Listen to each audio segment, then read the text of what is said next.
Namaste, beautiful people. This is Arnika Dongre, and you're watching Arnika Dongre vlogs. Today's video is something different from the previous videos. The previous videos were based on the news that I read it from the newspaper from Economics Time, but this is something new and absolutely different. This is that what I learn in my daily life, what I do in my college, and what I included in my life. What are the basic of writing, the significance of writing, what are the types of writing, and basically the significance and the importance of writing in students' life as well as in the life of the business person. So today's video is basically on writing. In introduction, the language is the components which have four basic things: listening, speaking, reading, and writing.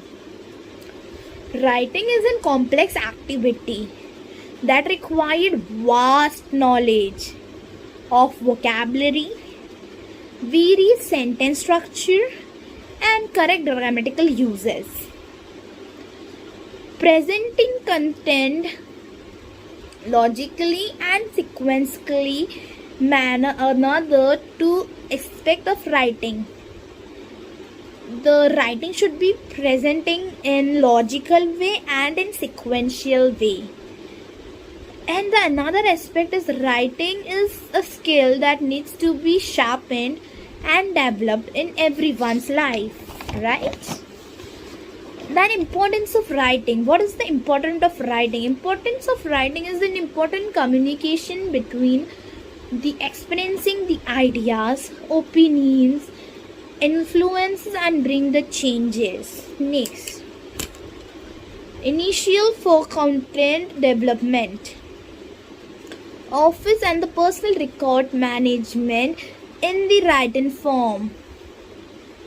It is a source of income for newspaper, for magazine, for articles, for bibliography, for short stories, for novels.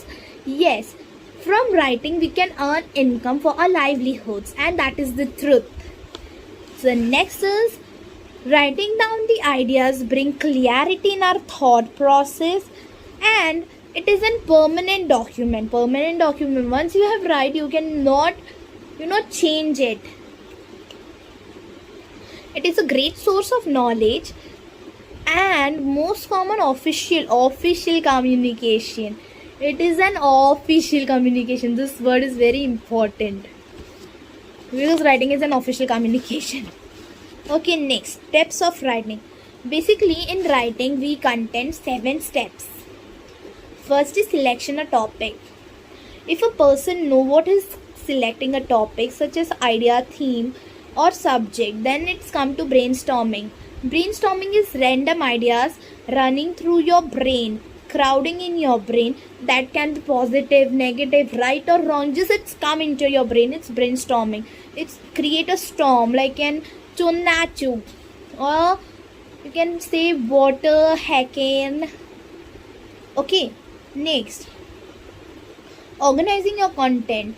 Make a list of subpoints, then put them all into the subject matter, including the topic discussed in the sequential order manner. Create a diagram or the outline will help you to appropriate your answer. Like even I also nowadays make and flow charts for learning. It is an easy process for me.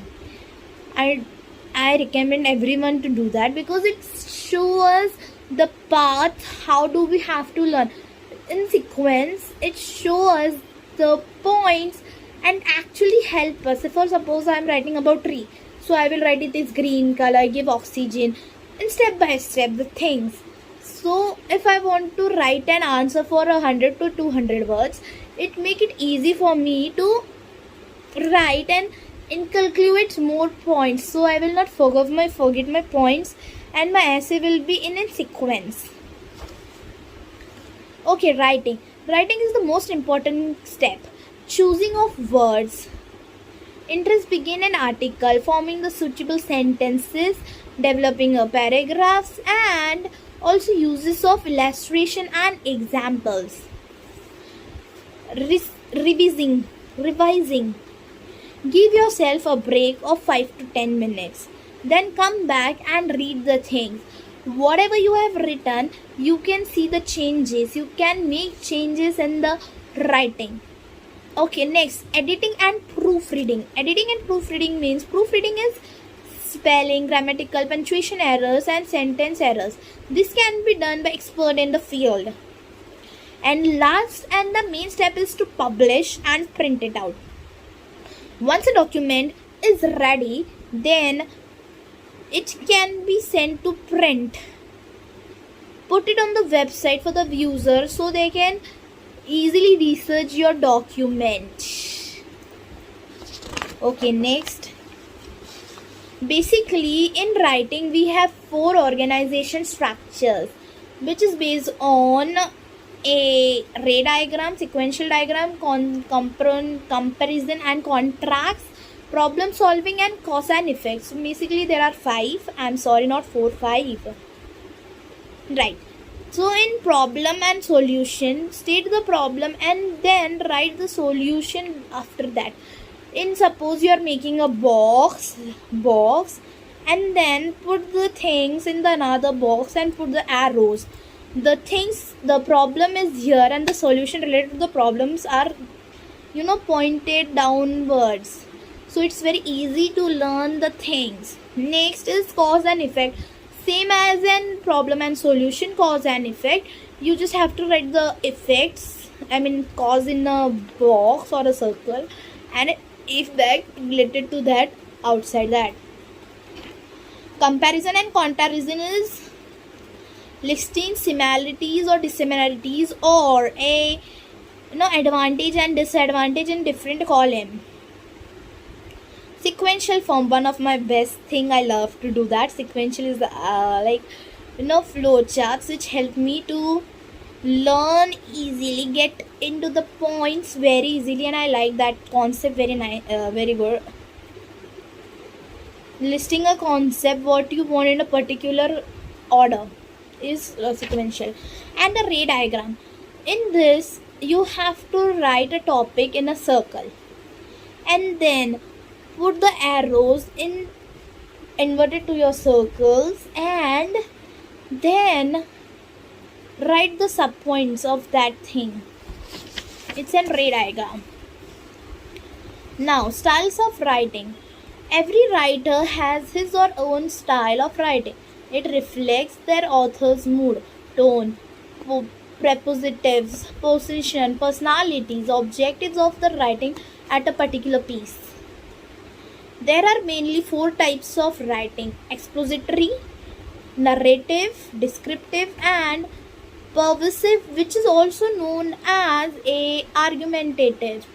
Expository, it means we are writing the real facts and the purpose objective of nature. We cannot write any functional stories, numbers, figure which are not there. We have to be particular about the thing and it should be exactly what is there. Like for example, over here we can use as a textbook, a research paper, news stories, encyclopedias, reports, and recipes. For persuasive, or which is also known as argumentative, the aim purpose is to influence a reader about certain ideas or position of issuing. Persuasive writing is commonly used in speeches, business ideas, critical analysis, and review, as well as in advisement. I'm sorry. Next is descriptive. This style involves description of particular object, subject, person, place, event. Descriptive style is more in detail, and the descriptive style of writing is commonly poetry, diary, novels, and travelogues. Travelogues and blogs are different. Okay. Next, Narrative writing. Narrative writing means about the storytelling, creating a plot. Non-fictional and fictional stories are allowed. Imagination, self-expressions, memories, stories. Over here, narrative styles also involve a particular things like well-developed plot, use of metaphor for adding beauty to the language, imagining language and emotion appeals are used here.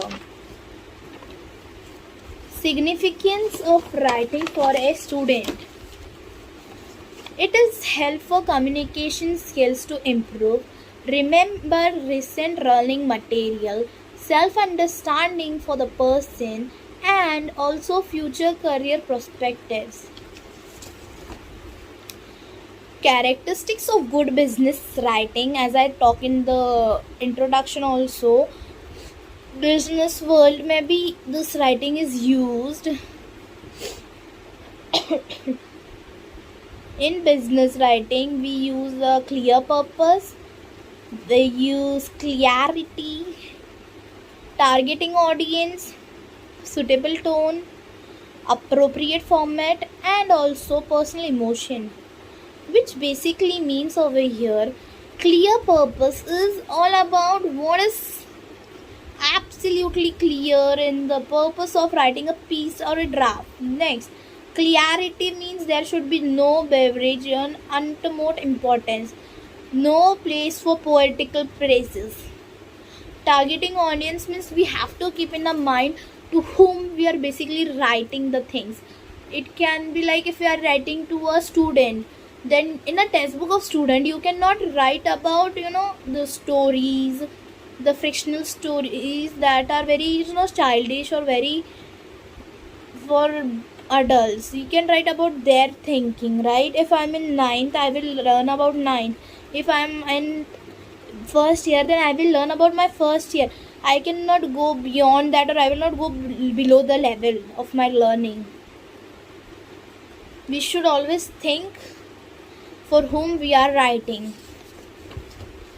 And nextly over here we have a suitable tone. Always be polite to the people to whom you are writing. Write in a friendly way, not in a informal way, but in proper way. Appropriate format, there should be have a specific format for everything. For if you see in our literature language, there are basically formats for emails, for letters, for business letters. There are different types of letters, there are different formats, there are reports, there are proposal writings, there are different things and different formats. Everything have a particular format and we should follow that format. And personal opinion based on the fact and figures. In business communication we cannot use stories, fairy tales, and wrong figures in business.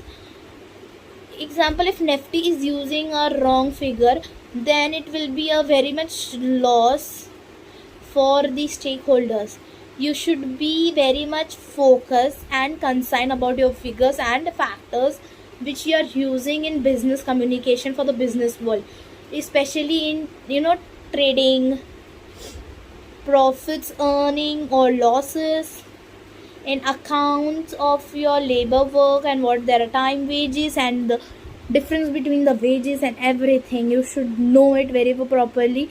You should use a proper format for everything. And that's all for today's video. Thank you for watching. Namaste. Stay tuned for next daily video. I will be there waiting for you to come and enjoy my video.